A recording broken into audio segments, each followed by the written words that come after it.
getting together here. And the Cardinals, they had been linked with Eric Fetty for a little while here, finally landing in St. Louis. And Tommy Pham going back to the Cardinals. Gotta love it. Gotta love a reunion, right?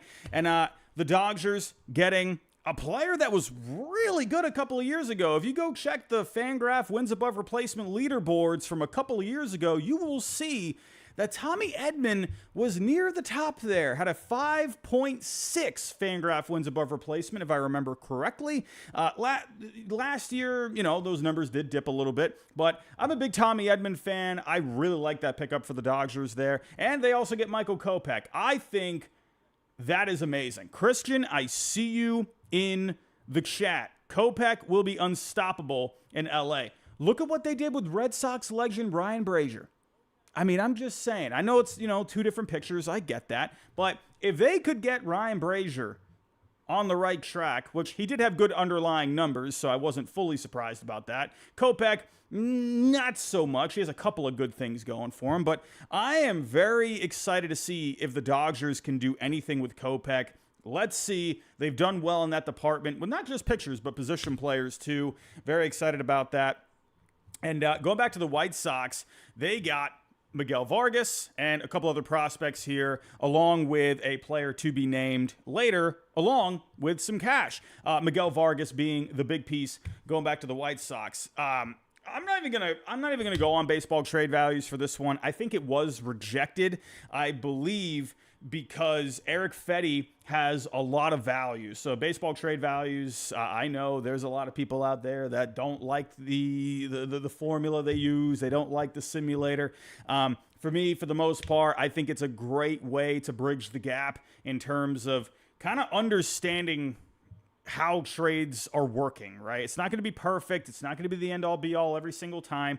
But I think it's a good way that gets you a little closer to understanding maybe what teams are thinking, right? And I think this explained a lot here today. So Eric Fetty, he is valued pretty high on baseball trade values, mainly just because he is having a great year. As you can see here, ERA of a 3.11, FIP of a 3.76, over 21 starts, getting close to a 3.0 Fangraph WAR for the year, which is really good because this guy went overseas last year. He was pitching in Korea not too long ago, and here he is back in the major leagues this year doing some work. And hey, you know what? When you're pitching well and you have another year of control and you don't cost all that much, yeah, you're going to have some value there. But I think teams, you know, they were probably thinking here in this situation, you know, maybe not as valuable as baseball trade values was, you know, putting or was labeling his number.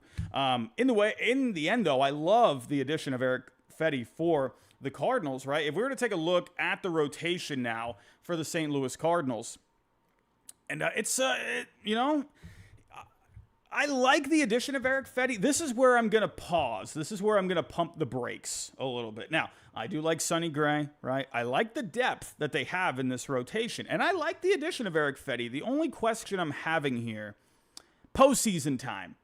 How's that going to look, right? I like Eric Fetty, okay? I like the year that he's putting together. I think he's having a solid year for the most part.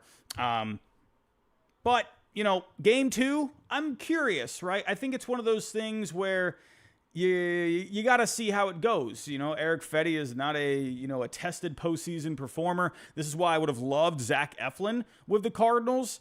In the end, they didn't get that done, right? Eflin was in the World Series a couple of years ago with the Phillies. I would have loved that addition, right? For the Cardinals, I see a team, if they get into the postseason, I could see a team that all of a sudden wakes up and maybe they go on a bit of a run and they surprise some people. Eric Fetty, you know, we'll have to wait and see how that goes, right? You know, I mean, the Cardinals, you know, a while back, right, they had Jeff Weaver, and, you know, look how awful he was, and all of a sudden he turned into Roger Clemens in the postseason, right? So, you know, hey, if everything is working out with Eric Fetty at that time, then who knows? Maybe it could end up being great. On paper, I like it for the rest of the regular season. It gives them a lot of options here down the stretch.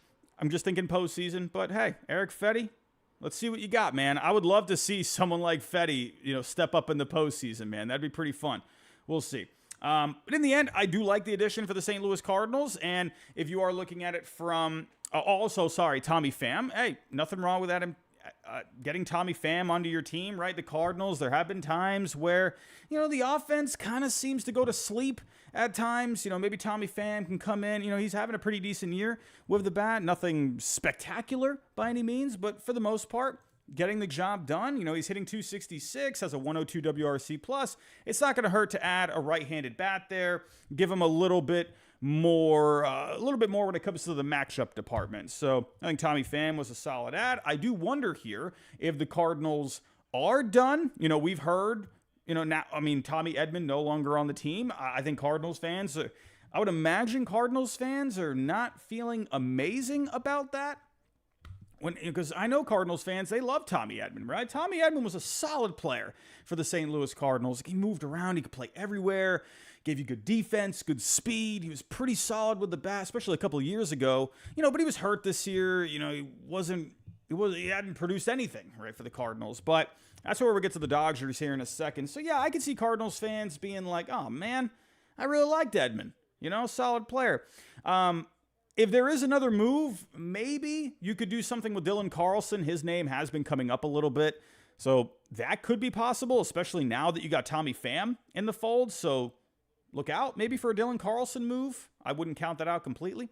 But let's get to the Dodgers' point of view. All right, for the Dodgers, I love the addition of Tommy Edman. I really do, right? The Dodgers, they've been having a lot of injuries this year. Tommy Edman is a guy, like I just said, he has a ton of versatility. He plays all over. He can go play some short. He can play some third, second, outfield. Wherever you want to put him, Tommy Edman is going to produce for you defensively. So, this year with Edman, hasn't played at all, right? So let's see how the bat's going to be looking. Probably going to be some rust there, so I wouldn't expect a bunch of production from Tommy Edman right off the bat. But I think for the Dodgers, if he's healthy, if he's good to go, if everything's fine, I think this makes a lot of sense. They've had a lot of injuries there. Who knows when Max Muncy's coming back. Doesn't seem like he's making any progress. I don't know, unless I missed something over the last couple of days, right? Mookie's been out. I'm not saying Tommy Edman is going to be Mookie, but if Edman could at least, produce at least what he was doing last year, I think this is a good add for them. He gives them that versatility, gives them some depth for their roster. And I already mentioned Michael Kopech. Hey, let's see.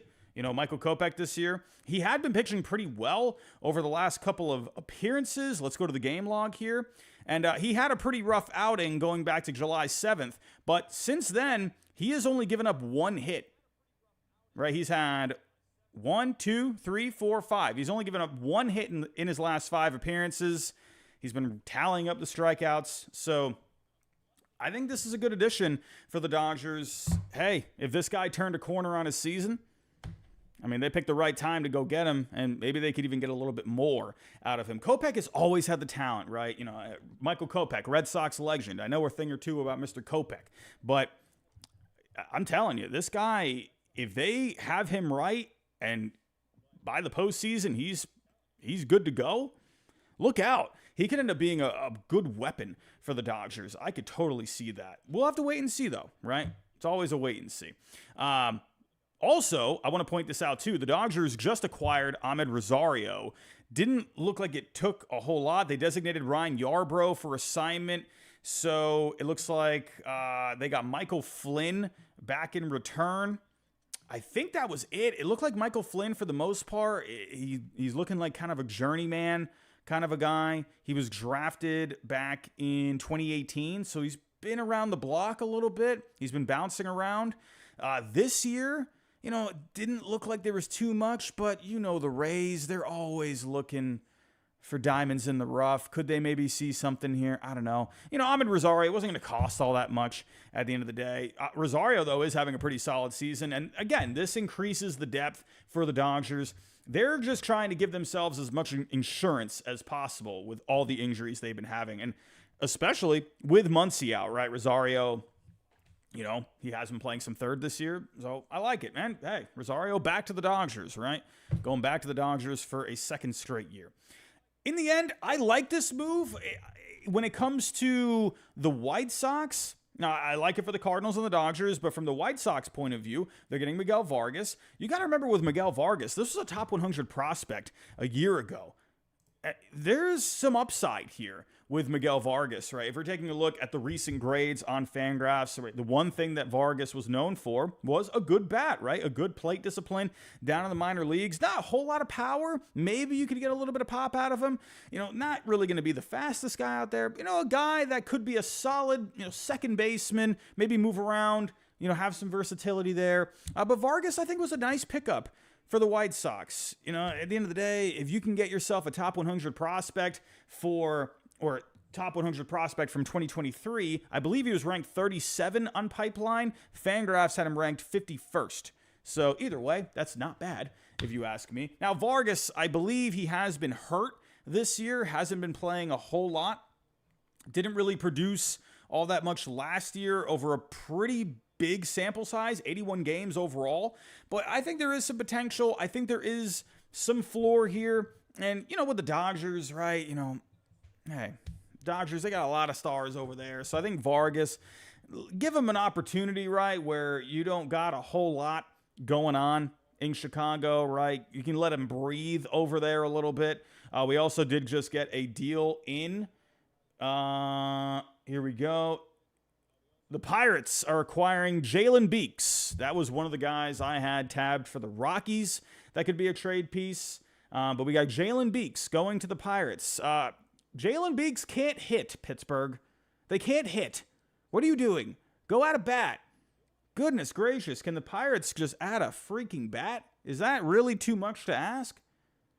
I thought your bullpen was fine. I mean, sure, it doesn't hurt to add to the bullpen. Please go get a bat tomorrow, Pittsburgh. Is that too much to ask? I'm sorry. I don't know, man. But hey, overall, not bad. You had a lefty for the bullpen. It's not going to hurt. In the end, I like this move for all teams. I think it's a good trade. The Cardinals, they get some more depth there. Let's see. They might have one more move in them. Maybe Dylan Carlson. The Dodgers, I really like this a lot for the Dodgers. If Tommy Edman's healthy, gives them some depth. And then Michael Kopech, he could end up being a weapon. There's a lot of coulds for the Dodgers there. We'll see.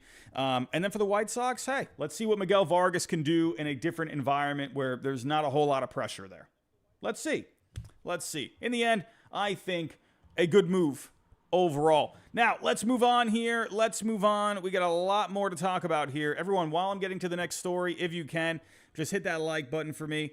If you are new, if you are wondering who the heck is this guy, well, hey, think about subscribing. We're talking baseball here all the time, and tomorrow we will be live all day. Now, let's get caught up here. I think I'm going to get caught up on all of the moves that have happened here over the last few hours. So let's get to it.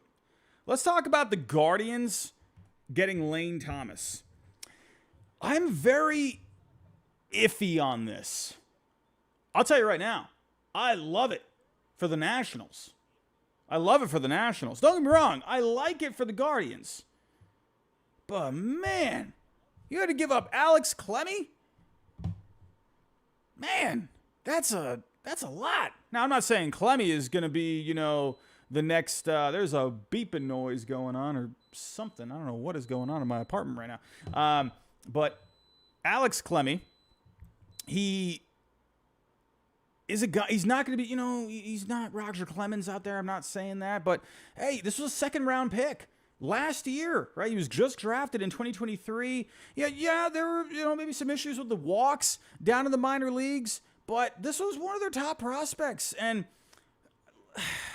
you know, I don't know. I get it. You know, ERA doesn't look amazing in A-ball. But this is a guy with some pretty good stuff. I don't know. I feel like that's a lot to give up, right? There's a lot of potential there. He's got a big fastball. He's got good stuff.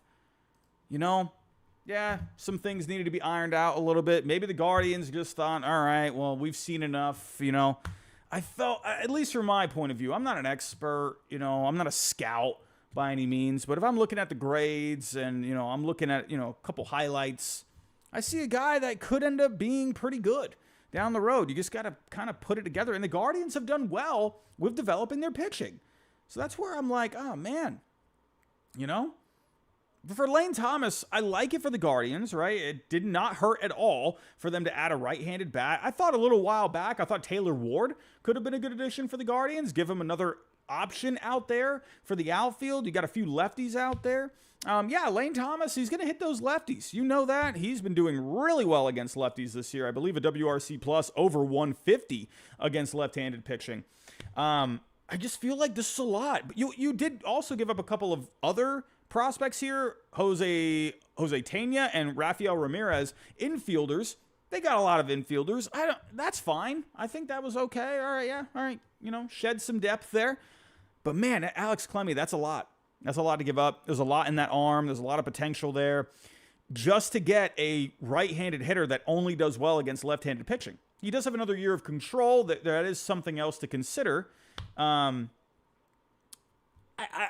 like it for the Guardians, but I like it a lot more for the Nationals. The Nationals, they did good here, man. I mean, the Nationals have done a good job here in the last couple of years, really getting some pitching on the low-key side, right? They're building up that pitching in their organization. That's exactly what they needed to do. They got some good position players down there, but they really need to start adding some of these guys, and Clemmie's going to be a nice addition for their farm system. In the end, hey, Lane Thomas, I like it for the Guardians. It was just very expensive at the end of the day. Moving on here, we did have another one. Here. And we actually had a couple here from the Blue Jays, right? The Astros acquiring Yusei Kikuchi. I think that's solid, right? Yusei Kikuchi, he's been having himself a solid year for the Blue Jays, who have been doing next to nothing. Now, ERA doesn't look amazing at a 4.75, but if you're looking at the FIP, it's a lot healthier at a 3.64. So the Astros, they got a better infield defense over there. They just have a better defense overall. So I think you're going to see good numbers here from Kikuchi. They really needed some depth in this organization. I don't think there was any arguing against that. If we were to pull up the Astros rotation. And another reason I like this a lot is because, for the whole year, you're expecting Lance McCullers Jr. to be making his comeback, and he's hit a bit of a roadblock recently, a bit of a setback. And Justin Verlander's still not back here. Let's see when he comes back. But in the end, Yusei Kikuchi, I'm not saying he's going to carry you to a World Series championship, but this is a guy that he's going to give you starts. He's going to give you, 8, 9, 10 more starts for the rest of the year. Someone that you can rely on, someone that you can just give the ball to. It just gives them another look here, but a good look. I think it's a good move for the Astros. The Astros, we were at a point here not too long ago where we're like, all right, is this the end of the Houston Astros? And here they are. They came roaring back, and here they are buying, and they're still in that competitive window. If they can just get to the postseason, you never know what the Astros can do. So this is why I like Yusei Kikuchi, and hopefully Verlander's good to go. Hopefully no setbacks of any kind. We got him and Framber, and then you could have a Yusei Kikuchi for a game 3, or if you go to Hunter Brown in that situation too, I think that's fine. But good move for the Astros. It did cost a bit, though. They did have to give up Jake Bloss. Now, when it comes to the trade itself, this was an overpay. From the Astros' point of view. Jake Bloss was a guy that was in their rotation. I would imagine Astros fans are thinking, what? We had to give up Jake Bloss? Are you serious? Oh, yes, you're right, Brandon Lee. It is not just Bloss. Yes, there are a couple more pieces being attached to this. There was a report. Did we get the final trade? I saw that. I saw that there was a bit more. So this is going to be even more of an overpay. I mean, I think I read there's going to be 2 more prospects attached to Jake Bloss. But when it comes to Bloss, I mean, you're getting a good piece. He'd been having I think he had a few starts this year. Yeah, 3 starts overall. Wasn't looking amazing, right? As you can see here, this is a pretty terrible stat line overall. But when you look at what he'd been doing in the minor leagues, really good numbers down in the minor leagues. In AAA, well, he had 1 start in AAA, but in AA, he had 8 starts, had a 1.61 ERA. And when it came to the strikeouts, not a whole lot of strikeouts, 7 strikeouts per 9. He was racking up the strikeouts a lot more in high A. But either way, there was potential here with Bloss, a guy that has a pretty decent fastball overall, has some pretty good stuff. When you read the scouting reports, you know, you're looking at a guy. He was a bit of a late bloomer, but this is a guy where he could be, you know, mid-back rotation kind of a guy. Someone that, you know, yeah, of course. I mean, how many times do we see with a rookie where they're not really putting up great numbers overall, right? So, yeah, I'm not surprised to see like a 6.94 ERA. But for the Blue Jays, where, you know, Kikuchi is going to be a free agent and they're going to be getting a couple more, this is a great get for the Blue Jays. I mean, are you kidding me? I mean, they did amazing in this deal. Absolutely fantastic. You got to love what they did here. Again, I like it for the Astros. If their goal is to compete and they want to go try and win another World Series, then yeah, this is the right move. At some point, though, man, Houston is going to have to do something with the farm.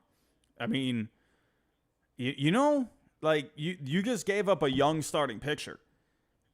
I don't know. He was a top 10 prospect for them. And you're giving up 2 more prospects. I mean, who knows who those prospects are even going to be. I see you, Brandon Lee, in the chat, one of our members. The second or third player isn't announced yet. Let's see what those are going to be. The Astros at some point are going to need to do something for this farm. They have a bottom 5 farm system right now. I mean, yeah, they tend to do pretty well with their player development, but at the end of the day, I mean, I don't know. Maybe the Astros just think they got a couple more years left. And they're thinking, all right, we can give up Jake Bloss. This is one of those moves where you always have the potential when you give up prospects. Yeah, there's always that chance you look back and you're thinking, oh man, why do we do that? You know? There's potential for that here, in my opinion, right? When you're looking at the scouting for Bloss, when you're, you know, looking at the numbers that he's put up in the minors. Yeah. You have that, right? We'll see what happens here. We'll see what happens here. Zach, Robbie, look at the chat. I am looking at the chat. What are we talking about? What am I missing something? I did. Oh, we got Loperfido. Oh, okay. I see what you're saying. Jake Bloss, Joey Loperfido, and Will Wagner. Okay. All right. Well, let's put that together. Let's see what that trade actually looks like at the with the final trade. Here we go. So Blue Jays, we're doing Kikuchi. All right. So as you can see here, the median value is 4.9, but you're looking at, you know, when you go to when you're looking at the market for the trade deadline, right? I mean, yeah, you're going to get a lot higher than that. So they were putting 5.8 here. But, yeah, with the way this market's been going, this trade deadline, yeah, they're blowing right through that. So, from the Astros, we're going to do Jake Bloss. Here we go. So, we had here. Oh, man. Yeah. I mean, I knew Loperfido was playing a little bit this year. And we had Wagner. Oh, man. Ooh. Odd Villain PR'd your squat today. 415. Oh, man, that is juicy. Look at this trade. Oh, look at that overpay. Look at that sloppy overpay right there. Oh, man. Oh, that is an overpay. Man, oh, man. Dario Santana, wow, Toronto killed them. Yeah, they did. I mean, goodness gracious. This is a big overpay. Goodness. Yeah, the Boombox, Jim, Ballcap Sports must be excited with that one. How could he not be? I mean, look at that. I was thinking, oh, wow, Loperfido, he's been playing a little bit this year. Well, let's go here. Let's pull up the Astros. I mean, look, he was getting a good amount of playing time. I mean, not really amazing numbers by any means, but, you know, he's in his rookie year. So, this is interesting now. So, what are the Astros? I mean, hold on. I'm trying to wrap my head around this. Well, Kyle Tucker's coming back at some point. So, Tucker will go back in the outfield. So I believe, I mean, yeah, he had mostly been, yeah, so I guess they're just thinking Tucker's coming back. So they have a piece to use here. But yeah, I see you in the chat, Colton. Loperfido looks good defensively. I mean, you know, he's been all right. 0.1 defense so far for the year. You know, he's getting the job done. But yeah, I mean, if you look at his numbers here in AAA, he had a 568 slugging, a 365 on base. I mean, he was performing really well at AAA this year. This is a good get, man. Wow, this is a really good get for the Blue Jays. Man. Blue Jays fans, you should be happy with this. Wow, this is... I mean, I get it. Tucker's coming back. So, I get that. Or are you going to extend Tucker? Are you going to extend him? I mean, what are you doing? I'm just saying. That's a lot. It's a lot. You know? Oh, that's big. And now if we were to go to... And then we had the other piece. We had Will Wagner.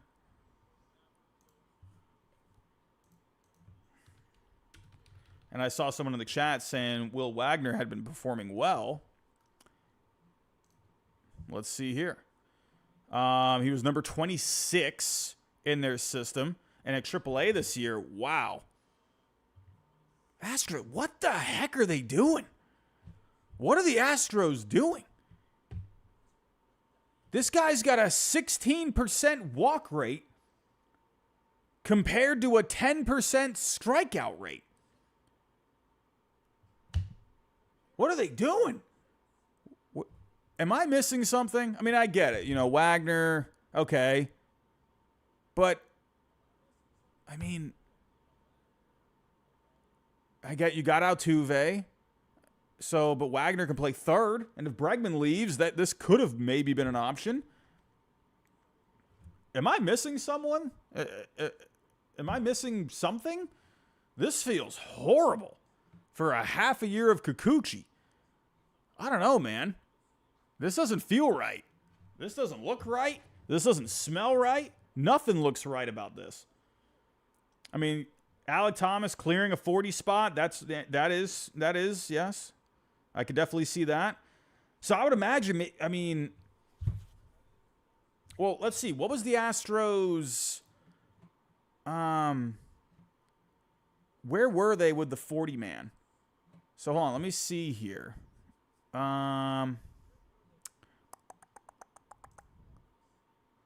Let's see. Hold on a second. Astros 40 man. Okay, well, you're clearing out Loperfido. You're clearing out Bloss. So that's two guys. And the Astros were at 40. So you're adding Kikuchi. So they're going to be at 39. Was Wagner on the 40 man? No, so Wagner wasn't on the 40 man. So yeah, they got one more spot left. Okay, well, then Tucker's going to come back, right? I always forget. If you're on the IL, does that mean you're still on the 40 man? I've always go blank on that. I mean, yeah, right? Yeah, so. Wow, I don't know. This one feels weird. Emmanuel Garcia, Astros trade for Snell. I mean, they just gave up a few pieces. I don't know what to think there. I mean, let's see. Where were they? Astros top prospects. Right. So, yeah. Was Kyle Tucker on the 60? Or was he on the 15? So, if you're on the 60, that clears...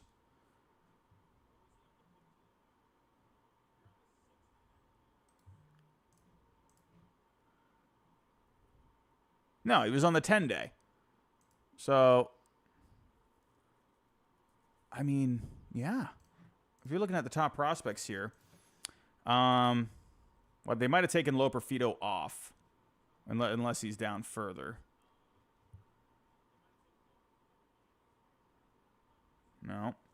But Wagner, he was number 13. Bloss, he was number 9. They gave up their 9, their 13, and Loperfido. Let's see, where was he in 2023? He was number 18. That's a lot. I don't know, man. I mean, is that... Oh, we got something. We got Frankie Montas remixed. Is so excited in the chat. He can't even type Frankie Montas correctly. He typed Macintosh. Frankie Montas going to the Milwaukee Brewers. Oh, man. The Brewers are making moves. Man, oh, man. We got something. Yeah, Brandon Lee for Just Yusei Kikuchi. That's insane. All right, well, we got a little something here. We got Frankie Montas. That's breaking. But, yeah, I'll wrap it up here with the Astros. I mean, that is a lot. And, yeah, the Toronto Blue Jays, good job. Wow. I mean, I think maybe Blue Jays fans need to maybe back off on Ross Atkins a little bit because they just got something done. That was a really good get. But we just got this in. Frankie Montas going to the Brewers. Okay. Well, there you go. In Division 2. So that really shows the Reds they're just done. They're just done. Man. All right. Well, I like it. I like it for Milwaukee. You know, they've had a track record of getting more out of some pitchers. So I think that's nice. And that gives them some depth. I like that a lot. So now, I mean, you got a decent 1, 2, 3. You got Peralta, you got Montas, and you got Savali. So I think that's fine. Yeah, Montas this year, you know, he had a couple of clunkers his last couple outings. As you can see here, ERA is at a 5, FIP is at a 4.91. You know, I try not to just be like, oh, well, he had a couple outings where it really inflated the ERA. Well, when you look at the last 3 starts here, he has not been effective. He gave up 10 hits in his last start, 7 runs against Washington, 5 runs against Colorado, and that was at home, and that wasn't in Colorado. So he has not, I don't know, maybe he's hitting a wall a little bit. You got to remember, he missed all of last year, pretty much. I mean, you know. He pitched an inning last year. So I'm wondering if maybe there's some fatigue with Montas a little bit. I mean, as you go back to 2022, he had 144 innings. And then he missed an entire year, and now he's back up to almost 100. So, you know. But, you know, if the Brewers can get him right, you know, Montas has the track record. I see you. Cooper Criswell is here, everybody. But, yeah, we'll see with Montas. I mean, maybe the Brewers can get him back on the right track. They've done pretty well in that department. We will see. But Frankie Montas going to the Milwaukee Brewers. Got a little something there. Got a little something brewing. How about that? You like that? I think that was pretty good. But here we go. Yeah, but the Astros, that's very aggressive. I hope that's not a move where they're like, you know, in a couple years from now, and they sit down and they're thinking, what the heck did we just do? What did we do? We gave up those 3 for Kikuchi. I don't know. That's a weird one. That's very aggressive. I understand the market. I get it. I don't know. That's a lot to me. But we did have another move with the Blue Jays. Let's go pull that up here. And I love this for the Seattle Mariners. Absolutely love this move. Not just because he's my ginger brethren. Listen, I know Justin Turner. That's my brother. Gingers got to stick together at the end of the day. But I love the addition of this bat. I know there's this thing where he can't hit a pitch right down the middle. Whatever. I get it. I understand it. But Justin Turner this year, he ranks very high when it comes to his contact percentage, and he ranks pretty well when it comes to his on-base percentage. Two things that the Mariners need. This is exactly what they needed to do. You got Randy Arozarena. I was okay with the Randy Arozarena move. You know, I was still a little hesitant with it, though, just because there are strikeouts with Arozarena, and that's something the Mariners can't really afford at this point. But he gets on base, right? He's going to be a pretty tough at-bat for the most part. He can be an impact player. Arozarena, he got off to the cold start this year, had been doing a lot better as of late. So let's see if that translates into some success here until the end of the season. But I love the addition here of Justin Turner. It's crazy because he's not putting up, really any sexy numbers by any means, but the slugging is at 370, which compared to last year, that is down. It was at a 455 last year. But either way, I think this is the kind of bat that the Mariners need. And Justin Turner, I think, is a good clubhouse guy. This is a guy I think he's a proven veteran. He's a guy that's been there, done that. I think this is really good for the Mariners in the end. I think it's a really nice, not sexy move, but solid move. I get it. Justin Turner, he's 39. He's not getting any younger here. But again, I will say it one more time. I think this is the kind of bat that the Mariners need. A bat that doesn't strike out a whole lot. If you take a look at his strikeout percentage this year, it's pretty healthy, 17%. He's walking more than he was last year.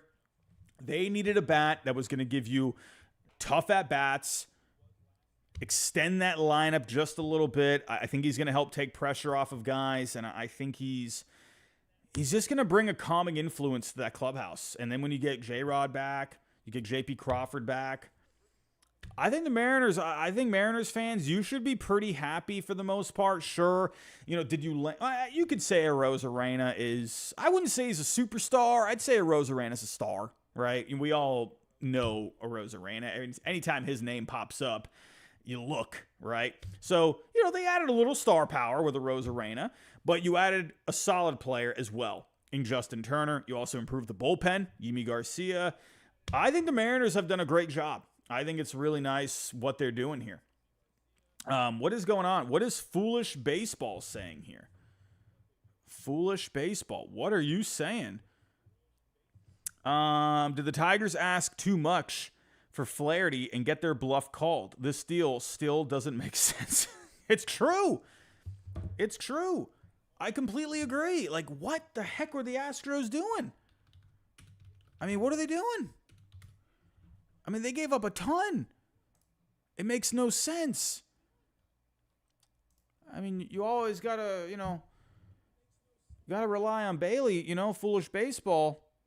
Easily my favorite YouTube channel out there. But this is what I'm saying. He brings up a good point. Are the Tigers asking for too much for Flaherty? We'll get to Jack Flaherty here in a little bit. That actually could be our next story here. But if this is what it takes to get Yusei Kikuchi, what's it going to take to get Flaherty? What's it going to take to get Skubal at this point? This is what it took to get Kikuchi? I don't know. Did the Tigers just shoot themselves in the foot? Flaherty would have been a really nice addition for the Astros. Would have been a really nice addition. I don't know. I think Bailey has a point here. That's something to look out for with the Tigers. Who knows what's going on behind the scenes? I think we had seen Flaherty and the Astros connected a little bit. Isaac in the chat, I'm an Astros fan and I'm mad about this trade. I would be too. Because I've been saying it. You have a bottom 5 farm system. No disrespect to the guys, that are in that farm, but half a season of Kikuchi for that? That's whack. That is whack. I don't understand that. I get you're getting Kyle Tucker back. Maybe the Astros feel that they got pieces down in that minor league system that are getting overlooked a little bit. Maybe they're high on some guys down there. And they feel like, okay, we're okay giving up Lo Profito. That's something that's possible. Maybe. I don't know. But I think Bailey brings up a great point. I think he brings up a great point here. What is Mark Feinson saying? Feinson, what do you got? What do you got? Oh, man, you guys are helping me get warmed up for tomorrow. warmed up for tomorrow. What do we got here? The Reds are going to be receiving Joey Weimer and Jacob Junis from the Brewers. Well, okay, well, let's go plug that in. So we got the official trade for Frankie Montas. And let's see what that looks like. Let me see. Did I have here? All right, let's clear this one out. All right, so Montas, I believe, had some negative value. I think it's an underwater contract because he's getting paid quite a bit this year. So yeah, there's a little bit of negative value on that. So let's get him with the Brewers here. But yeah, this looks a little aggressive for the most part. And maybe even more than a little.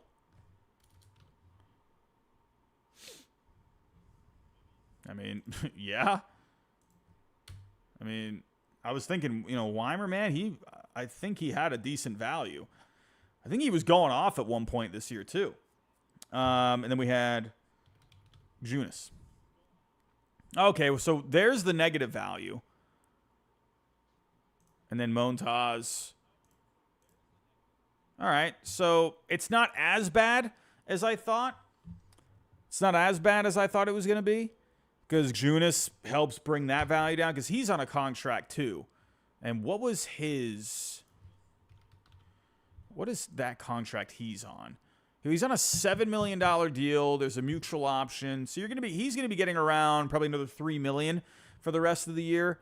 So they're going to have to pay that. He's got the good ERA. I mean, he hasn't really pitched all that much. He did miss some time. He's been out of the bullpen. I guess the Reds are basically just taking him on, I don't know. Feels weird. But then when you got Weimer here, Weimer's got the negative wins above replacement. Hasn't really been doing that much. I believe he came up this year and he was pretty hot in the beginning and he must have just cooled off. I remember seeing some good highlights with him. In the minor leagues, kind of weird numbers down in the minors. Hit 242, but he had a good on base at 387, a 358 slugging. Not really a whole lot there. Last year, he was the number 4 prospect, and Fangraphs had him just outside the top 100. Yeah, Cuddy Fox. Yeah, I think that's very possible. Maybe they could flip Junis there. Maybe that's something. But yeah, that's fine for the Reds. Let's see if they can do something with Weimer here. We'll see. But let's move on here. Let's move on. I believe we had a couple of super chats. Let me get to those. We got over 600 people in this chat. Thank you so much. Brandon Lee, thank you for becoming a member, my friend. Thank you so much. And we got one from It's Cola, $2 super chat. Do the Mets do anything else? I think you could see the Mets possibly add to the rotation. But, with the way this market's going right now, I don't know. Is he going to pull off something? I don't know, man. It's a pretty rough market here. You're seeing that. I'm sorry. I feel like I've said Yusei Kikuchi like a million times here in the past 20 minutes. But you gave that package up for a rental? What I hate about that with the Astros, what I can't stand about that is now you've just set the market. And I wonder if teams are actually a little ticked off about that. You gave up that. So now it's like, okay, well, now that's the expectation. The Tigers are probably thinking, but then again, maybe it wasn't that. Maybe the Tigers, like Foolish Baseball said, maybe Flaherty. Maybe the Tigers were asking for the moon for that guy. And maybe that was setting the market a little bit. Maybe that move was actually a little, I don't know. I don't know what to think.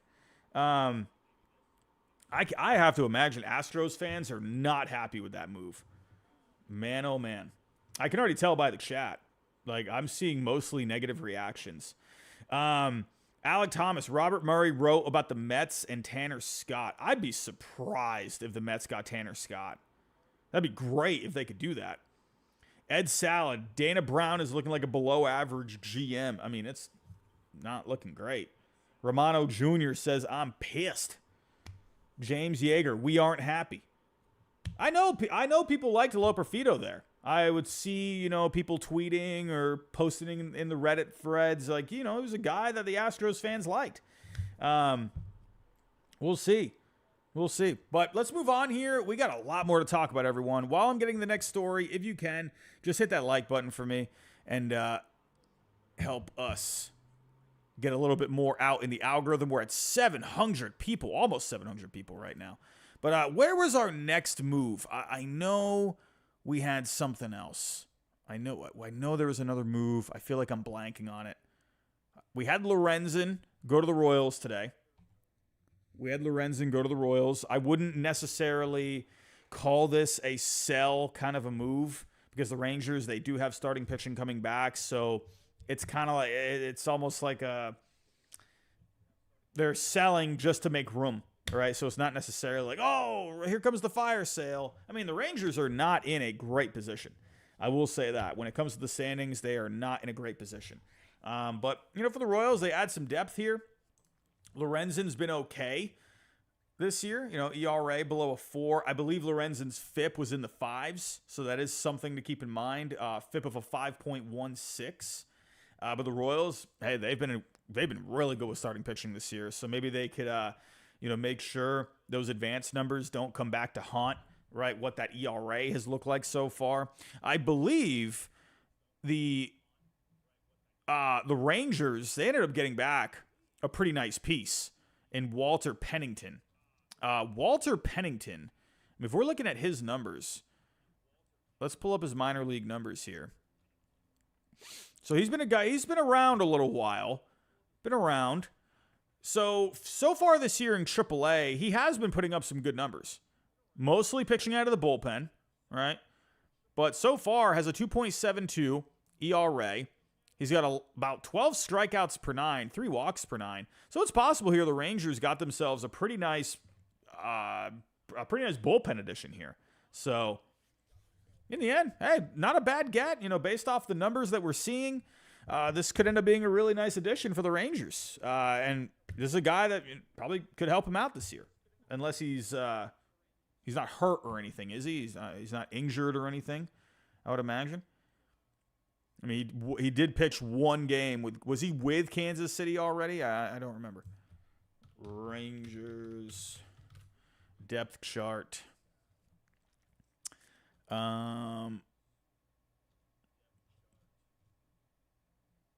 He's not popping up here. Oh, here he is. Walter Pennington.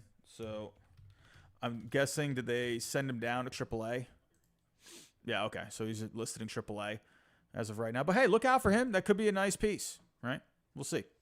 But moving on here, I think we've caught up on all the actual trades that have happened. I'm just making sure I didn't miss anything. I don't want to leave any stones unturned. I think we're okay with going into some of the rumors that are flying around. Okay, we got Rosario. We got the Guardians trade. Got that. I think we're all caught up here. Ken Rosenthal. Oh, my goodness. Did we actually get Tarek Skubal? Oh, my goodness. Ken Rosenthal. Thank you. Appreciate you.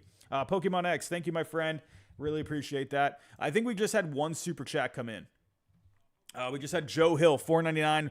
Please, Scott Harris, do not botch this trade deadline like you did with Erod. Could you imagine if the Tigers end up I mean, they're going to have to make a move. You got to think they end up moving Flaherty, right? Let's see. We'll see. But Joe Hill, thank you for the super chat. Appreciate that, my friend. Now, let's move on. Let's talk about the Tigers. I think this is a good segue here. Tarek Skubal came up in the news. Tarek Skubal, the dream is still alive, ladies and gentlemen. The dream is alive. John Morosi. I know John Morosi. He likes to put out a lot of nothing burgers, a good amount. But he was saying here today, 50-50 chance the Tigers trade Skubal. And he said Torkelson is another name to watch. That's madness. Please, can we get a Torkelson? Can he get moved? I would lose my mind. I need it. I'm trying to find the exact quote for Torkelson here.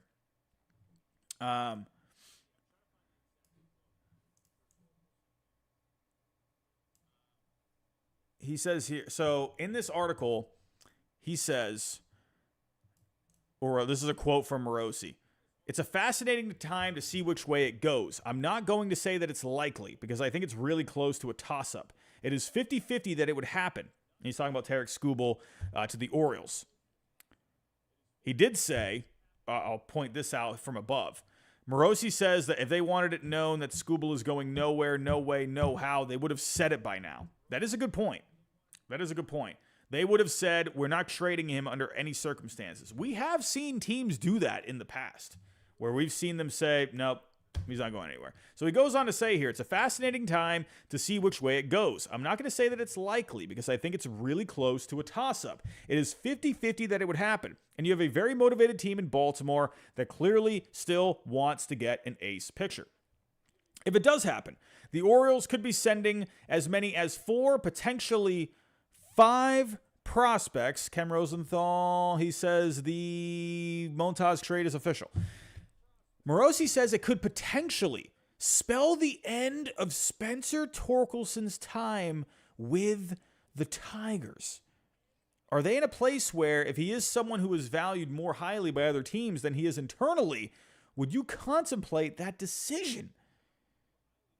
Because I have thought about that. That is something that came up in my mind, but I figured there's no reason to talk about a possible Torkelson trade. Because in my head, I thought, no way, that was their number 1 pick from a few years ago, and you can just put Kobe Mayo at third base, right? So that's I never brought up the idea of that. He is mentioning it here. Maybe he's thinking along the same term, the same thought process I was. But I do find that interesting that Torkelson's name is being brought up. Sure, Morosi, he does give a lot of nothing sandwiches a lot. But something to think about. I would imagine with Torkelson at this point, listen, if you did, okay, and I'm going to say this one more time. I know I have been saying here, let me get logged back in. I don't know why I just got logged out. Oh, here we go. Okay, we're good. I've been saying this for a little bit now, and I know people are probably starting to get absolutely sick of me talking about Tarik Skubal. I get it. I've been saying, don't count it out because, listen, when teams are desperate, when it's getting to the nitty-gritty, and the Orioles, yeah, I like the addition of Zach Eflin. The Orioles are in a position to go win a World Series. When you are in that position, anything and everything is on the table. And when you're in the Tigers situation where they had expectations coming into the year and it didn't quite work out this year, yeah, when those plans didn't go according to plan, you got to think about everything and anything, and you got to start thinking about 2025 and beyond, and you got to think, all right, from an economical point of view, Tarik Skubal, he's got a couple more years of control, but if we can land a guy like Kobe Mayo who could be an impact bat for us for the next 5-6 years, and if Tarik Skubal's pitching this good, he's going to go on the open market. And you got to think about it from the other point of view where the Tigers, they got Jackson Jobe. I'm not saying he's going to be an ace right off the bat, but that is another guy that can come up the pipe and he can do something for you in the next couple of years. He's looking amazing down in the minor leagues. You also have to remember this. The Tigers have money. I think a lot of people forget that. I think teams or people tend to think that the Tigers are a team, that they're like a small market team. No, they got money. Remember, they just signed Javier Baez not too long ago. They got a little moolah where they could spend. They can go out in the offseason. Maybe they can go after like a Max Fried. They can go add someone. Don't count that out. But here we go. Tarik Skubal. The Orioles. The Orioles in a great position. They can easily go win it all this year. This would be as close to a checkmate kind of a move. Hirsch for real. Skubal not getting traded. I'm not counting it out. I'm not doing it. You know why? Because I've counted out stuff before, and then it happens. And then I think something's going to happen, and then it doesn't happen, right? So you never know. Never say never, my friend. Never say never.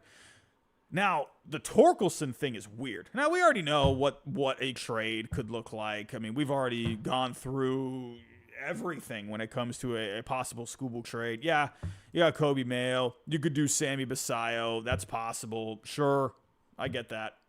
To me, personally, I would think Kobe Mayo would be more desirable because he is banging on the door right now to play in the major leagues. Like, he is ready. He is fine. He is good to go. Samuel Basayo is a little further away. So I would think the Tigers, they probably see more in Kobe Mayo, right? Basayo probably has more of a ceiling, but I think they see Kobe Mayo has a ceiling, but has more of a floor. That's the way I see it, at least. So yeah, you could start with Kobe Mayo. You know, you can just start tossing in guys. You can throw in Povich here. You could throw in Connor Norby. Let's throw in Bradfield. Why not? Let's do that too. You're on the right track. Whatever. Throw whatever else you got to do to get the job done. Now, the Torkelson aspect is really interesting. Funny enough, Torkelson has a negative value. Has a negative value right now. Now, what is Torkelson making? That I actually, what is he just on a, whoops, I don't know why did that just happen? Torkelson, he's just on a pre-arb, right? So he's not really making all that much. But when you look at the production, he's just not really doing anything, right? This year, he had a negative Fangraph wins above replacement, negative 0.8. He's projected, when it comes to the Zips, he's projected for 2.3 this year, 2.3 in 2025, 2.8 in 2026. This is where I'm going to connect some dots a little bit. I know I'm speculating heavy here, very heavily. Remember the Orioles, they were looking at maybe moving Ryan Mountcastle. Interesting, right? You know, I know they got other guys there. You know, they're trying to look for playing time for some guys. But, I don't know. It's interesting. Or if you think about Baltimore here, I mean, yeah, you know, Kerstad, he can play some first. Yeah, you can do that, right? But if you move Cedric Mullins, you could essentially just put Colton Cowser in center field. You got Heston Kerstad out in left, Santander's out in right. And then if you got Torkelson in this deal, well, there's your first baseman, possibly. And the Orioles are great with position players. I'll tell you this. If the Orioles somehow, some way, I don't think it's going to, it sounds crazy. You're probably thinking I'm taking crazy pills. But if they somehow got Torkelson, look out. I mean, my goodness. That'd be insane if they did that. I don't know. I find that very interesting that Morosi did bring him up. Man, if he goes to Baltimore, look out for that. Listen, I'm not holding out.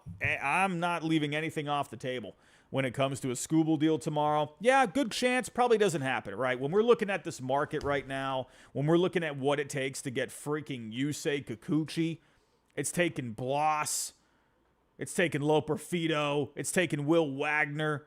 I mean, my goodness, look what I got to, look what it took to get Lane Thomas. A guy that can, no disrespect, but he's limited to hitting left-handers, which he does very well. But look what it took to get him, the number 8 prospect in the Guardians system. And what were some other overpays? We've seen a few overpays in the last couple of days. I mean, what the heck is it going to take to get Skubal? I mean, are they going to have to give up Kobe Mayo and Samuel Basayo? I mean, shoot, are they going to have to give up Jackson Holiday and Kobe Mayo at this point? I don't know what to think. Matt, Jason Adam was an overpay. You got that right. Dylan Lesko. I don't know. I mean, I know I get it. People don't like all the speculation, but I'm just trying to think of all things here. In the end, I think there's probably a low chance Skubal gets moved, but I'm not counting it out. We'll just have to wait and see. Now, we did have some other news. And that involved another pitcher that's on the market. We got Garrett Crochet on the market. His name is not going away. And we had a little report. Who was it? Was it John Heyman yesterday? Was it? I can't remember who. I'm so sorry. I always try to credit the reports. I think it was Heyman. I know it was Heyman with this, but I can't remember who said that the Braves were in communication with the White Sox. I'm going blank on that. But they had mentioned some names. Luis Robert, Tommy Pham, Crochet. They didn't know. I think it was Heyman. I think that's what it was. I think he said they were in communication, but he didn't know who exactly. But we got this today. The Braves are interested in Garrett Crochet. I don't know. We also did just get a report not too long ago. I feel like in the last 30 minutes or so, I feel like it says here the White Sox are unlikely to move Luis Robert. We got to hear from Francis Romero. Here's from sources that Luis Robert Jr. is unlikely to be on the move. Scott Merkin of MLB.com concurs. We'll see. But Luis Robert, it's not really a surprise to hear that at this point based off of the year that he's been having. So, he was cold when he came, but he got hurt, and then he was kind of weird when he came back. Low batting average, low on base, but he was hitting home runs. And then it looked like he was starting to heat up, and now he's been cooling down a little bit lately. So, I don't know, it feels weird. It probably just seems like teams are like, we want to see how he does for the rest of the year. Probably, they'll wait to the offseason. But that's the thing with Robert. Like, you don't necessarily have to move him at this point. He still has a lot of control left, right? And he's cheap. So, but when it comes to Garrett Crochet, I don't know. I think the Braves need offense. I mean, am I wrong? Am I wrong, Braves fans? Am I wrong? I mean, I feel like they need a bat. We got the good news today on Reynaldo Lopez. But, I don't know. I feel like this is not going to happen. Braves interested in Garrett Crochet. Maybe the Braves are trying to drive up the price for another team. I think that's possible. I don't know. Maybe there's something out there. Maybe the Phillies are lingering a little bit. Maybe the Phillies are trying to make a blockbuster. Dave Dombrowski's always trying to do something. I highly doubt that the Phillies would be doing something for Crochet, but never count out Dave Dombrowski. You think he's done, and then all of a sudden he pulls off something else, right? We won't count that out, right? But it could also be, right, the Braves, hey, maybe they're trying to drive up the price for another contender in the National League, the Dodgers, right? The Dodgers have been connected. That's what I mean. Warband Gamer, the Braves have no prospects. They have a few, but I highly doubt it's going to be enough to land Crochet. So, I don't know. I feel like this is a driving up the price kind of a thing. I don't know. I don't see it. I don't see it with the Braves. I'm going to say no on this one. Doesn't feel right. Doesn't pass the smell test, if you ask me, unless Anthopoulos is a genius and he figures out how to land him, right? Maybe gets him for a big underpay. But with the way this market's going, I don't know if you're going to be able to do that. I don't know. Look out for Garrett Crochet tomorrow. He'll be in the news. Now, let's get to my Red Sox and their arch rival, the Yankees, right? But we did have a super chat come in. We had 2 super chats come in. Caleb, how you doing, my friend? Caleb, $1.99. Might have missed it, but thoughts on the Montas trade. It's interesting. I'm going to see if the Brewers can tap into something with Montas. I'm a little worried that maybe Montas is hitting a bit of a wall, right? If you look at his last 3 outings, he's looked pretty bad. He's not looking too great. This is a guy that hasn't pitched this many innings in a couple of years, so I'm wondering if maybe there's a little fatigue. But the Brewers, they've done pretty well with guys in the past. Let's see if they can get a little something out of Montas. If they get him right, that's a pretty decent 1, 2, 3, So, thank you for the super chat.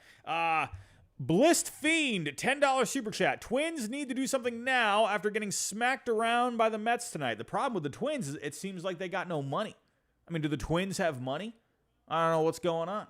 I don't think they can. Well, now they don't. Kikuchi was the perfect guy. I'm sorry, I said Kikuchi again. Oh, I said it again. That was the perfect guy for them. A rental. Well, now they're going to have to turn their attention elsewhere. I don't know. Do they go Flaherty? Maybe go after maybe some other pieces out there that won't cost too much? Twins got to do something. Terrific Turkey. What a fantastic name. Twins have money, but they are cheap and don't want to spend. That's what I mean. I actually had a comment earlier on one of my videos. I can't remember the name.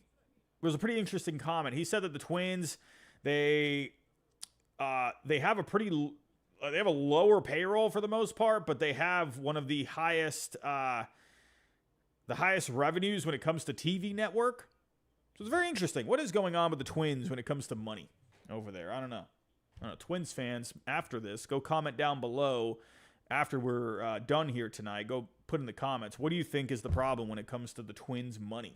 I don't know. But the Twins are good this year. I do hope they make a move. I agree with you, Blist Fiend. I agree.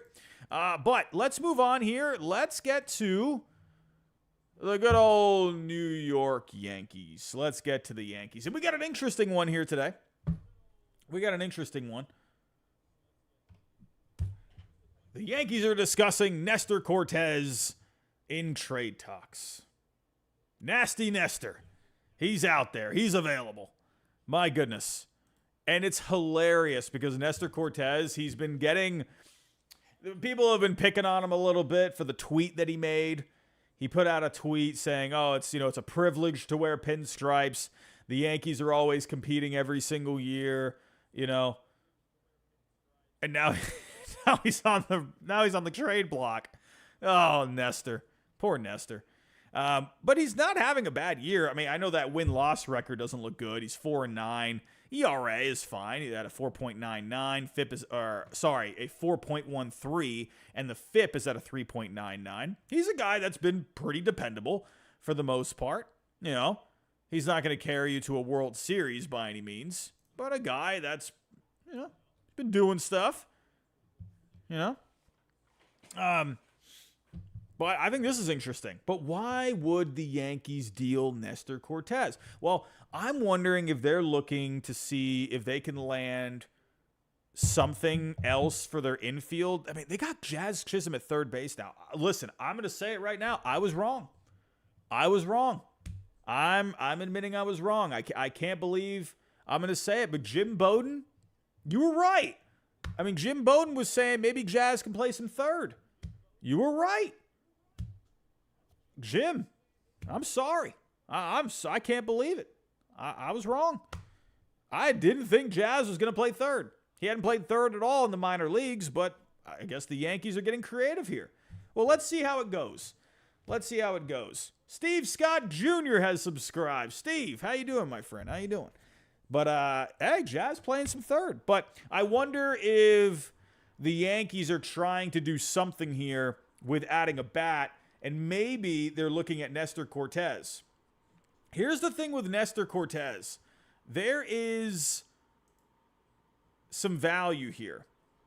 Nestor has another year of control after this, right? So if we were to go pull up Nestor, I think he has one more year, or maybe two. Oh, no, he's got one more year of control. So I think what the Yankees are trying to do here is they're trying to use that value, right? He has that extra year of control. He's putting up decent numbers this year. I think they're going to try and use him to get themselves another bat and then try and turn their attention to Jack Flaherty, which was also reported here today from Bob Nightingale. The Yankees are discussing Jack Flaherty, planning to deal Nestor Cortes if completed. That's what I think the plan is. I think the Yankees are trying to add one more bat. Could that mean maybe Gleyber Torres finds his way elsewhere? Funny enough, Gleyber Torres, he came out and said not too long ago, I believe yesterday, he said, I'm a second baseman. Well, I don't know. Is that going to rub the Yankees very well? I mean, Jazz is playing third.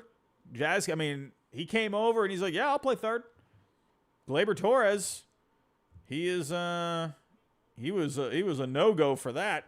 What do we got here from John Heyman? John Heyman just said something. Yankees called on these big rotation stars. Time for them to go all in. We will have a little something on Blake Snell in a little bit too. But yeah, I'm expecting the Yankees to maybe pull that off. Deal Nestor Cortez for another bat. Maybe they ship out Gleyber Torres somewhere. I don't know who's going to take him at this point. And Flaherty can just swap in for Cortez, right? It's kind of a smart move if they did that, right? Because again, Nestor has good value. He could bring in a decent bat, I think. And you know, a team maybe like the Guardians, if they want to add something else to their rotation, I think you maybe could do Nestor Cortez in this lineup. Well, I'm gonna count the Brewers out. I was considering maybe that could be a landing spot. You know, but now they just added Montas, so that's not gonna work, right? I see you in the chat. Aussie Hop, Nestor for Yandy. Ooh, that's not bad. That's not bad. I like that. Yeah, I think I like that. That's not bad. Yeah, let's do that. Because Yandy, he's got some good value too.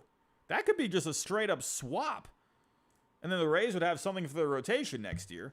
And how much is Nestor getting paid? That's something you always have to think about. Always something you got to think about with the Rays. How much are they making? So he's making $3.95 million this year. He'll probably bump up to probably around $5 million next year. Now, what is Yandy making for next year? Yandy, what are you making? I mean, that would save them money. Oh, that's interesting. I like that. I mean, I see you all in the chat. Jaden, you know, P-Dog. You might not like it, but the Rays don't care what you think. They don't care what anyone thinks. They care what they think. They care what their economists think. They care what their number crunching guys think. They could care less what you think. They care what they think. I could maybe see them doing this. But then again, I could see them not doing this because, I mean, you're getting Nestor Cortez for a year. So unless maybe the Yankees attached a prospect with him, you know, maybe you could do something like that. But let's see. Yandy, he's got about $10 million, right? So you could maybe see a situation where the Yankees add like a top 20 prospect. You know? You could see that. Because if you did attach a prospect here, let's say they threw in like Will Warren. Maybe not Will Warren. Maybe Brock Selvage. Let's say they threw him in. Right? I mean, we've seen the market. We've seen overpay city for this market. Let's say the Yankees did something like this, right? Where the Rays, okay, we'll take back Cortez. They save a bunch of money that way. Because let me just double check. Yeah, so Yandy has one more year of control. That would save them an AAV of $8 million, and instead they would just pay Nestor like $5 million for next year. So, you know, for the Rays, $3 million bucks, that's a good amount of savings, right? And then if they can get a prospect out of it, you know, I mean, I could see it, but you never know what the Rays are thinking, right? You never know. But let's move on here. But the Yankees, look out. They're all over the place right now. They're popping up in all of the news. They popped up for Blake Snell. They've been popping up for Flaherty. Nestor Cortez, you know, they're all over the place. The Yankees are not done. I think they're going to get one more deal done tomorrow. We'll see. Yes, 2,900 thoughts on the Jalen Beeks trade. I think it's fine, but I think the Pirates need a bat. Actually, we did have a little something here from Robert Murray. Speaking of the Pirates, let's get to them in just a second, but let me bring this up real quick because you're asking in the chat. So it says here, everything I've heard about the Pirates is that they remain on the lookout for a bat. Outfield is the option I've heard the most with them. I know they had some level of interest in Jesse Winker and Tommy Pham, but obviously both have gone. So maybe Taylor Ward. I mean, we saw those names coming up a little bit for the Pirates not too long ago, right? Taylor Ward, I think Lane Thomas came up, so he's off the board too. I wonder if maybe they revisit the Taylor Ward talks a little bit. We'll see. Speaking of the Pirates, speaking of my Red Sox, we had a deal today. We got a little something today. Little something, something. All right, my Red Sox did something. The Pirates and the Red Sox swap Quinn Priester for Nick York. Pretty even trade. I mean, when you look at it, that's pretty even, right? Let me go pull this up here. When you looked at the values, I mean, they were pretty much almost dead even. All right, let's go to Quinn Priester. So here we go. Nick York had a median value on BTV of 3.8. Quinn Priester had a median value of 4.4. Yeah. When it comes to Nick York, I was a Nick York fan. That was one of my first videos I did on this channel. Not one of my first, but one of my better viewed videos. It got out there a little bit. So I'll always have like a love for Nick York, right? Because that was like one of my first like player kind of videos, right? The problem with Nick York is he was coming up on Rule 5 eligibility, right? He was not on the 40-man roster, but he was the number 6 prospect in the Red Sox system. There was nothing happening with Nick York.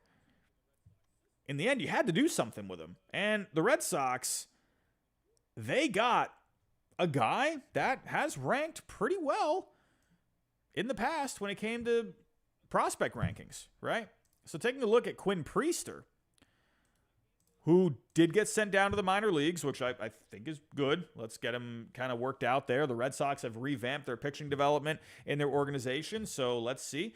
Quinn Priester, not too long ago, he was ranked number 72 overall on Fangraphs. I believe he was in the 90s or the 80s on Pipeline, but not long ago, and he was a top 5 prospect for the Pittsburgh Pirates on Pipeline not too long ago. I think this is a really nice get for the Red Sox. I'm not trying to be biased here. I know, here they come. Here come the Giraffe Neck Robbie comments. But I think this is good, right? Priester has some upside, and he has a lot of control, obviously. He's just only starting to come up now. This is a guy, he's not going to have a ton of velocity, right? He's going to kind of sit low 90s, right? Maybe he can pump it up a little bit, 95, 96 at times. He's not going to have a ton of velocity, but he's going to have some pretty good off-speed stuff. You're going to see, lately he's been showing a lot with the changeup and the sinker, but he does have a plus fastball. Here on Fangraphs, they grade it as a 70. He hasn't gotten a lot of good results with it so far, but there is a lot of promise with it. Quinn Priester has upside there. And the fact that the Red Sox, they gave up Nick York, who was coming up on Rule 5. I mean, yeah, this is a no-brainer. And I've been seeing a lot of Red Sox fans lately. Saying, no way, we got to hang on to our prospects. No way you give up Christian Campbell. Yes, I agree. Don't give up Meyer, Anthony, or Teal. Do not trade those guys. That's the future. Out of those 3, the only one I would trade, unless we got like a massive deal, would be Roman Anthony, because they did just draft Braden Montgomery. They got a lot of left-handed bats there. You got Wilyer Abreu. I want to keep Roman Anthony. I'm only saying if we get like an amazing blockbuster deal, that's the only way I'd get rid of one of the top 3. But I want to keep all 3. Christian Campbell, he's been a guy that's been on the rise this year. I've been going back and forth with some Red Sox fans, right?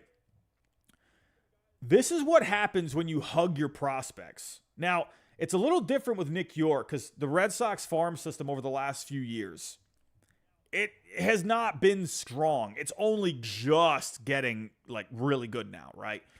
So it's a little different, right? But let's say the Red Sox, let's say York was a little not where he was now, right? Let's say he was, 2 years away from Rule 5. he had a pretty good value not too long ago. He had about a value of, I don't know, I think he was in the 15 range or somewhere around there. But as you get closer to Rule 5 eligibility, you lose value. It's simple as that. And this is what happens when you hug your prospects. Again, this isn't the greatest example because, I mean, the Red Sox had no reason to move York, right? And he was also hurt last year, a couple of years ago. And then he came back, was doing okay last year, and he's doing really well this year. But if you have a deal, Red Sox fans, listen, if you have a deal and you have a glut of infielders in your system and you can get someone like a Brent freaking Rooker who's got 25 bombs this year and he's doing just crazy things. Dude's like, what, 5th in WRC plus this year, 7th in OPS. If you could land a bat like that, yeah, I'm trading Christian freaking Campbell all day. Yes, he's been amazing this year. He has looked great. But no one knew who Christian Campbell was before this year. Now, my point for that, I'm not saying just because you didn't know who he was, that doesn't mean you just give up on him. My point is that no one knew who Christian Campbell was last year. But you're going to get more guys over the next few years. It's like, you know, you can't hug your prospects, right? If you have a chance to make a deal and you're not hurting your farm system. I had someone tell me today, I can't believe I had someone tell me this today, that if you give up Christian Campbell, who is a good prospect, don't get me wrong, it would be a franchise crippling move. What is happening? What is happening? Red Sox fans in the offseason were screaming to make the team better. And now you have a chance to make the team better, and now you want to hang on to your prospects. I don't get it. I don't understand it. I don't. I'm sorry. I don't get it. I don't know. What do I know? Oh, I guess I don't know anything. Anyway, sorry I'm rambling about my Red Sox. But in the end, good move for the Pirates too, right? Nick York, he's going to have a place to have an opportunity. The Pirates need bats in their system. Of course, this is a great move for the Pirates, right? I mean, that's been the problem with them all year. They've needed bats. I mean, Nick York is not going to come and save the show anytime this year, right? He's not going to really help the Pirates now. He could come up at some point this year. I think, you know, he can get a chance to play. He can play some left field too, right? But I think it's a good get for the Pirates. I like Nick York. He's been a really good bat. I think he could end up being a really good player. We'll see. But Quinn Priester, I'm excited about it, you know, but he's not going to be really helping the Red Sox anytime soon, I think. I think he maybe spends a little time, maybe comes up a little later. We'll see. But the Red Sox, their pitching development has obviously turned the corner in the last year. Let's see if they can get Quinn Priester back on track. We also had a couple other like weird little notes here today. We had something here today. Let me pull this up here. Who was reporting this? Okay, here we go. We had this today on the Red Sox. From the skipper's view. He has a good following, right? He's got a podcast, got a little something, got some credibility, right? It says here, sources tell us that the Red Sox are pushing to acquire Jack Flaherty. In return, the Tigers would get a package centered around Chase Maedroff. Red Sox have shown they are willing to part with infield depth. No deal done, but gives us an idea of what the package could be. Listen, man, Jack Flaherty, come on down. I'm all for it. Oh, you know what I would love? If there was a way to get Spencer Torkelson. Please, get Spencer Torkelson in a Red Sox jersey. A Red Sox uniform, oh my. I don't know why the Tigers would give him up in a deal with Jack Flaherty. I'm just imagining. I'm being crazy right now. But if Spencer Torkelson somehow ended up in a Red Sox uniform, I would do cartwheels. Please. It won't happen, but I would love to see it. But this is interesting, right? This is interesting. And I know, Ed Salad, why Torkelson? I'm thinking more for DH. That's where I see Torkelson. You got Casas at first, right? That's what I'm thinking with Torque. Anyway, it's not going to happen. I'm just dreaming in my head right now. I'd love to see what that right-handed bat could do at Fenway Park. I'm just saying. It won't happen. I'm just dreaming over here. But Jack Flaherty, I think could happen. But, I mean, based on the market here, I don't know what's going to happen. I don't know. If this market is as crazy as it is, I'm not going to say his name again because I've already said it a million times and I hate saying it. But the starting pitcher that went to the Astros from the Blue Jays, if that's what it takes to land a rental, I don't know if the Red Sox are going to do that. I just don't see it. I don't see that happening. Unless it maybe things change. We'll see. We'll say. Dilcor. Torque is so bad right now. Way rather have Massa at DH. That gets me to my next point. Robbie, why would you want Torkelson at DH? Why? Why would you even be thinking that? We had a really weird tweet. I don't really bank on these very much. I don't bank on these, okay? I like the reputable sources. I like the Passons. Heyman, even though he tweets about Arsene Judge, I still like Heyman. Bob, we know the guys that we can rely on when it comes to giving us news. But I know there is intrigue out there when it comes to MLB scoops, right? Does anyone follow MLB scoops on here? Again, I'm not banking on it. It's kind of weird. Sometimes they've hit on some things, but we got a little something here. The Red Sox are desperate to move Masataka Yoshida. I don't know how much I'm buying this. I'm not even just reporting it. It's like, I don't know. Who knows what the heck is even going on out here? I'm not bringing this up to report it. That's not my point here. If the Red Sox actually were motivated to try and trade Masataka Yoshida, Ryan, I'm sorry. I'm sorry, Ryan. I'm not, I promise you, I'm not reporting it as news, okay? That's not my point here. However, I will say, the Red Sox, if you go back to this past offseason, there were rumors they were looking to see if anyone would take on Yoshida's contract. That has come up a little bit. So that's why I'm not fully going to disregard that, because it's something we have heard before. The problem with Masataka Yoshida, listen, I like Yoshida, okay? I do. The problem, though, is Yoshida at this point, I'm sorry, I hate to say it, I do like the bat. He's starting to heat up here. He's hitting 270, 348 on base. The problem with Yoshida, for me at least, when I look at a DH, I look at a guy that's going to hit for power. Yoshida's not hitting for power. I feel like you're kind of wasting the DH spot, right? Yeah, he can hit, he can go for some extra bases. Yeah, he's been doing pretty well. But I think when you have a DH, I'm not saying everyone needs to be Big Papi David Ortiz, but this is kind of a spot where you really want an offensive force in there, or as much as you can, or use it for flexibility. This is why I would love Brent Rooker. I'm sorry. I would love Brent Rooker in this spot. I mean, again, no disrespect to Yoshida. He's hitting 270, 348 on base. He has been hot lately, but he doesn't hit for power. And he's a lefty at Fenway Park. It's hard. It's hard, man. I like Yoshida. I just feel like he's not the best fit. And I feel like you're not maximizing the DH spot. I'm not saying he's a bad player. I just think for the Red Sox, I feel like there could be a better home out there for Yoshida personally. He feels like he's, I don't know, there's something about the vibe with Yoshida on the Red Sox. It just feels like I don't know. I feel like people are starting to, you still have the Yoshida fans out there. I'm a Yoshida fan. I don't want to make this seem like I'm bashing on the guy, but it almost feels like when you go back to Cora this past offseason, going into spring training, Cora was like, nope, he's not playing outfield, right? That was kind of what gave Yoshida a little bit of flexibility, all right? You could go put him out in left field.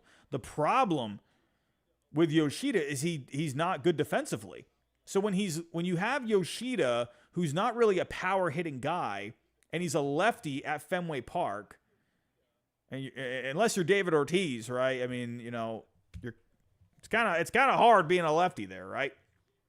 Yes, I know there have been good lefty hitters, but Yoshida doesn't have the power. I'm just saying here, I just think Yoshida's not a great fit. If he was a guy that could play the outfield, then yeah, that gives you flexibility. But he doesn't have that flexibility. Just saying. That's why I think Brent Rooker would be a much better fit. I think he fits Fenway Park like a glove. Brent Rooker, to me, is literally what Jason Bay was.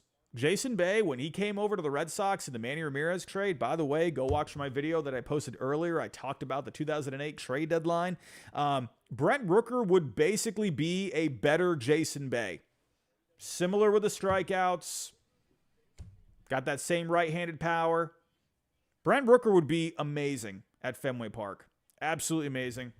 I would much rather have Brent Rooker than Masataka Yoshida at DH. So, I don't know what to even think of this. Again, MLB Scoops, it's not really a reputable source, but they do have a following. Hey, Foul Territory follows MLB Scoops. I'm just saying. You don't know who these guys are. You don't know what's going on. I think the Red Sox are trying to cook a little bit. The fact that they came up somehow, some way with Jack Flaherty, could that be maybe the Red Sox are trying to drive up the price for the Yankees? I think that's possible. I don't know, because again, if it's going to cost this much to acquire Jack Flaherty, I don't know. That might be a little, I don't know if Craig is going to be all in on that. So that could be just maybe they made a phone call to try and get the Yankees out of the running. I think that's possible. So, who knows? Who knows? But we got one more story to talk about. One more story, and I'm going to start wrapping things up here. And I think I have covered everything. It's been a busy day today. It's been a busy day. While I'm getting that last story pulled up, if you can, help us out. Help us out. Hit that like button for us. We're almost at 600 likes. Almost at 600 likes. We hit our goal by a lot. Can we hit 600 likes? Can we hit 600 likes? And everyone, while I still have a lot of you here, before I do get to my last story of the night, again, we will be live here tomorrow all day. This is the place to be. If you need a place to break down trades, to follow along, have some fun, have a cup of coffee with me in the morning, eat a bowl of cereal while you got my goofy potato face on here. Hey, if you're looking for something like that, we're going to be here all day live tomorrow. We had a fun time last year. We had almost 3,000 people in the chat last year. It was amazing. It was a great time. Definitely think about coming out tomorrow. At least pop in and say hello. At least that. I will always say hello. But everyone, let's get to the last story. Speaking of the Orioles, I forgot to mention this. Orioles are interested in Blake Snell. Now, does Snell end up getting moved? I don't know about this. I don't know, because you got the weird thing with the contract. I think, this is what I think. I think the Orioles, if they can't land Dilcor, I'll be there no matter what. I always love that meme, man. That's always so funny. I think if the Orioles, I think they're going to try for Skubal. I'm sorry, I had to say the name one more time. But I think if they don't end up landing him, I think they could pivot to Snell. I don't think this would be a bad idea. I think for the Orioles, I think they're trying to plant their seeds everywhere they can, right? I think they're trying to, I think they're really trying to do something big. And if Blake Snell ends up being the fallback, and if they end up landing him somehow and they just take on the money, I say go for it, right? This will be interesting if he ends up getting moved. I believe there was something out there that said that it's probably looking a little unlikely Snell ends up getting moved. I feel like a lot of things would have to fall into place for Snell to get moved, right? Because you just have the money situation there. You have the player option for next year. But look out for this. I think this would be really nice. The Yankees and the Padres and the Cubs have also been mentioned there. I find the Cubs really weird. Unless maybe the Cubs are trying to drive up price for, say, the St. Louis Cardinals, who did land Eric Fetty today. I don't know. Maybe that was something there. Because I think for the Cubs, if he was under control for next year, like a club option, I think that could make sense, but the player option doesn't seem to make a lot of sense with the Cubs. So I think they were just trying to drive up price. Padres, I mean, I think the Padres would welcome Blake Snell back. I think they would want, they could use another starter, right? So maybe they do it. Maybe you could see the Dodgers, the Yankees. I mean, the Yankees almost had this guy signed in the offseason until Scott Boras came in and said, nope, don't accept that. We'll see. Look out for Blake Snell tomorrow. He could be a fun guy. But here, Patrick M., I see you in the chat. Snell is only a 5 to 6 inning pitcher tops. But, hey, the Orioles, they got a pretty decent bullpen, right? And they just added Sir Anthony Dominguez there. No, I'm not saying that's a game changer by any means. But maybe, with Snell, maybe that could be a good fit because they do got some good arms in that bullpen, right? We'll see. But everyone, that's all I got for the stories here tonight. But we do have a couple more super chats coming in. And what do we got here? Steve Scott Jr., how you doing? $5 super chat. Shout out to my man Robbie. This is your first stream. Oh, welcome, my friend. Hello. So glad Twitter brought us together. So happy to be here. Yeah, man, for sure. That was fun, doing that. I know it's just like a stupid Twitter poll or whatever, but the only reason I liked that is just because, I had no idea who you even were. I didn't even know so many of those people in it. So it was cool to be able to see other accounts. Ended up not being able to win the whole thing. That's okay. I think I finished in 4th. I don't know. It doesn't really bother me all that much, but it was just cool to be able to see so many other accounts, including you. I don't know. It's funny how you can just run into people, right? But you also say here, let's bring Yandy to Boston. Hey, right-handed bat, wouldn't mind that. I wonder if the Red Sox end up doing something tomorrow. We'll see. I don't know. Breslow's coming off to me like he's hugging prospects right now, which I'm not necessarily going to be mad about, especially if this market is just so wackadoodle. But the market's wackadoodle every single year. Every year. What else we got here? We got Jonathan Peck. Hi, Robbie. I'm new here, and I'm a Nats fan. Welcome. Thoughts on Lane Thomas going to the Guardians? Do you think that Derek Law or Dylan Floro will be the next Nats players to be traded? I would think Kyle Finnegan is going to be on the way out at some... I know they like Finnegan there. That's a guy they kind of view highly there as like a clubhouse guy. But if teams are looking for bullpen help, yeah, I think for the Nationals, it might be best to try and move him at this point. But what do I think of Lane Thomas to the Guardians? I think the Nationals did great there, right? I mean, you got the number 8 prospect in the Guardians system, a guy with some pretty good potential, right? I mean, Alex Clemmy here, this guy oozes projection. He was a second-round pick last year, 6'6" from the left side. He's got a big fastball. He's got a plus curve. He's got a slider. He's got a changeup. Needs to work on the strike throwing a little bit. The numbers this year, not amazing. He's walking a good amount of guys, but he's striking out a ton of guys. This is a good get for the Nats, man. Good get. I really like that a lot for the Nationals. That's a really good move. And the Guardians, they gave him up for a guy that can only hit left-handed pitching. I don't know, man. That's a good for the Nationals. What else we got here? Did I miss one? Oh, I'm sorry. I passed one over. Blissed Fiend, $20 super chat. I would take this as a consolation prize. I can start watching the Twins on TV again starting Thursday. Well, there you go, my friend. I hope the Twins do something because they got a pretty good team. They got a good team this year. I think if they make it back, which I don't see why they wouldn't at this point, but they make it back to the postseason. I mean, that's a team that I think is going to be pretty tough. I think they're a pretty balanced team overall. I think another starter would be really nice there. We'll see. Bliss Fiend, thank you so much. I'm glad that you can start watching your Twins here rather shortly. Theorpo becoming a member for the second straight month. I've been a Dana Brown defender. I really can't now. That was pretty rough, man. I'm not going to say his name again. I've said it like a million times, and I feel like I'm going to drive people nuts. But That was rough from the Astros' point of view. I don't get that. S. Cole TYA catch 84. Missed my super. Where is it? Oh, okay, I see. All right, here we go. Sorry about that. Oh, we got a couple other ones too. Wow, how did I miss that? I'm so sorry.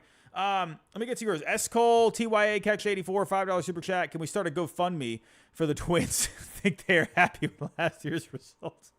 No, can't do that. No, you might have to. The Twins are poor, everyone. They need money. My goodness, please. Just drop a penny for the Twins. Maybe that can help them land someone.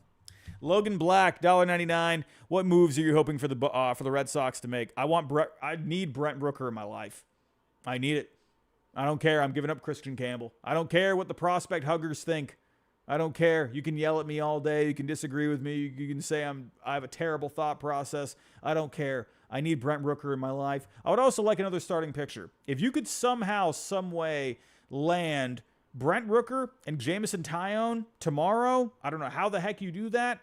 Please get it done. Also, a bullpen guy. I'm going for all of it right now. I need a bat and a starter, and I need a reliever. If you could somehow land Brent Rooker, Jameson Taillon, and Mark Leiter Jr. in a package, or Taillon and Mark Leiter Jr. in a package, not Brent Rooker, that would be amazing. I need that in my life. I need it. Please give it to me. Craig, I'm praying.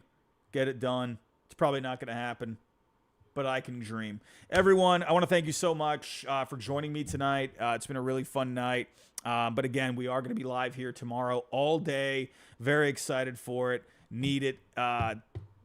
Need some good trades tomorrow. I need it to be a good one tomorrow. I've been very excited for this, man. Every year, trade deadline, I'm always hyped for it. We've gotten a lot of moves here in the last couple of days, but I feel like a big one could happen tomorrow. No, I'm not just saying that to try and build up the anticipation so you come and watch my stream. That's not what I'm doing.